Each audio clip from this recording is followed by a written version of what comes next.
তুমি কি জানো চাঁদে প্রথম পেচ্ছাপ করা মানুষটির নাম বাজ আলড্রিন? না, চাঁদে নেমে আলড্রিনের মুড চাপেনি।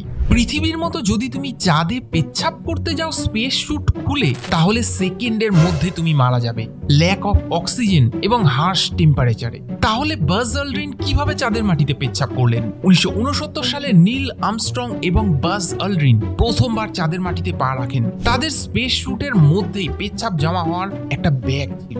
আলড্রিন খুব ধীরে ধীরে লুনার মডিউলকে ল্যান্ড করানোর চেষ্টা করছিলেন, কিন্তু মডিউল খুব স্মুথলি ল্যান্ড করেনি। ফলে মডিউল থেকে চাঁদের মাটি অবধি যে ছোট্ট একটা পদক্ষেপ, সেটা একটা ঝাঁপে পরিণত হয়। ল্যান্ডিং এর এই ঝটকার ফলে আলড্রিন তার পেচ্ছাপ যে ডিভাইসে রেখেছিলেন সেটা ভেঙে গিয়ে তার বুটের ওপর পড়ে। ফলে আলড্রিন যখন চাঁদের মাটিতে হাঁটছিলেন, সে সময় তার পেচ্ছাপও চারিদিকে ছড়িয়ে পড়ছিল। এভাবেই চাঁদে প্রথম পেচ্ছাপ করা মানুষ হয়ে ওঠেন বাজ আলড্রিন।